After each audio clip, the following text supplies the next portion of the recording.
সুন্দরবন নামে একটি বনে অনেক পশু পাখি বাস করত। সে বনে একটি রাজহাঁসি বাস করত। রাজহাঁসটি দেখতে ভীষণ কিউট ছিল, তাই বনের অনেকেই রাজহাঁসিকে সহ্য করতে পারতো না। এমনই একদিন, কি রে হাসি, এমন সেজে গুজে তুই কোথায় যাচ্ছিস? তুই তো আবার দেখতে অনেক সুন্দরী, তাই তুই যেখানেই যাস নিমিষে শস্যদানা পেয়ে যাস। তা আজ কাকে পটিয়ে খাবার আনতে যাচ্ছিস? শোন মিষ্টি, তুই কি আমাকে তোর মতো বাজে মেয়ে ভাবিস নাকি? হ্যাঁ, যে রাস্তায় যাকে পাবো তাকে তোর মতো রসের কথার মায়ার চালি ভুলিয়ে এটা ওটা চেয়ে নেব। শোন মিষ্টি, আমার সাথে একদম পায়ে পা লাগিয়ে ঝগড়া করতে আসবি না, এই আমি তোকে বলে দিলাম। কি কি বললি তুই? আমি রাস্তার যাকে পাই তার কাছ থেকে খাবার চেয়ে নেই? এখন তো ইচ্ছে করছে তোকে কষে একটা থাপ্পড় মারি। বেয়াদব বাজে মেয়ে একটা। কি ব্যাপার হাসি, তুমি কাঁদছো কেন? আজকেও কি তোমার সাথে মুরগির ডিমের ঝগড়া হয়েছে? আচ্ছা মিষ্টি, তোমরা সব মুরগিগুলো রোজ হাসির সাথে এভাবে কেন ঝগড়া করো? হাসির কেউ নেই বলে? এসেছে হাসির হয়ে ওকালতি করতে। এই, তুমি তোমার চরকায় তেল দাও। আমার এখানে তোমাকে কে আসতে বলেছে? হ্যাঁ, এসেছে আমাকে জ্ঞান দিতে। তোমার কাছ থেকে আমার কোনো জ্ঞান শিখতে হবে না। মৌমাছি, তুমি শুধু শুধু এখানে এসে ওর বাজে বাজে কথা শুনছো। এই বনে থাকতে হলে আমাকে যে এই সব কিছু সহ্য করতেই হবে। তুমি মন খারাপ করো না। ঠিক আছে হাসি বোন, তুমি ভালো থেকো, আমি তাহলে আসি। এই বলে মৌমাছি সেখান থেকে চলে যায় আর হাসি কাঁদতে কাঁদতে সেখান থেকে চলে যায়। আমি তো সব সময় মিষ্টি আর বাকি মুরগিদের ভালোই চাই, কিন্তু ওরা আমাকে একদম সহ্য করতে পারে না। খেতে শুতে সব সময় আমাকে কথা শোনায়। না, এরপর যদি ওরা আমার সাথে এমন বাজে ব্যবহার করে আমি তাহলে কাউকে ছেড়ে দিব না। এসব কথা বলে হাসি কিছু শস্যদানা খেয়ে বাড়ির পথে রওনা দেয়। এইভাবে কেটে যায় সেই দিনটি।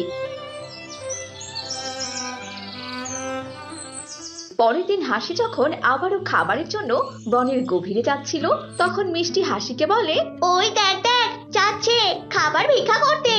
আমরা সারাদিন বনে ঘুরে খাবার জোগাড় করতেই পারি না, আর ও কিনা 10 মিনিটের মধ্যে পেট ভরে খাবার খেয়ে আবার বাড়িতেও নিয়ে আসে। হাসি মিষ্টির কোনো কথার জবাব না দিয়ে সেখান থেকে চলে যেতে থাকে আর বলতে থাকে, মিষ্টি, তুই আর তোর সঙ্গীরা কিন্তু বেশ বেড়েছিস। আমি অনেক সহ্য করেছি, আর কিন্তু সহ্য করব না। এই বনের কোনো হিংস্র পশুর সাথে আমার বন্ধুত্ব করতে হবে এখন, তারপর তোদের আমি মজা দেখাবো। ঠিক তখনই হাসি মিচকে শিয়ালকে দেখতে পায়। আরে আরে, ওই তো মিচকে দাদা, পেয়েছি বুদ্ধি। এই মিচকে দাদাকে হাত করে ওদের আমি উচিত শিক্ষা দেব। মিচকে দাদা, এই যে মিচকে দাদা, শুনছো? এদিকে এদিকে একটু এসো তো। আরে আরে, এ তো দেখছি হাসি। কি ব্যাপার? হাসি আমাকে দেখে ভয় না পেয়ে আমাকে আবার কাছে ডাকছে। কি রহস্য, গিয়ে শুনি তো। তারপর মিচকে হাসির কাছে যায়। কি ব্যাপার হাসি, তুই আমাকে কেন ডাকছিস? বল দেখি। আসলে মিচকে দাদা, আমি তোমাকে আমার বন্ধু বানাতে চাই। তুমি কি আমার বন্ধু হবে? তুমি যদি আমার বন্ধু হও তাহলে আমি তোমাকে রোজ একটা করে মুরগি খেতে দেব, কারণ কিছু বেয়াদব মুরগি আমাকে রোজ রোজ ডিস্টার্ব করে। আমার ওদের বাজে ব্যবহার একদম সহ্য হয় না।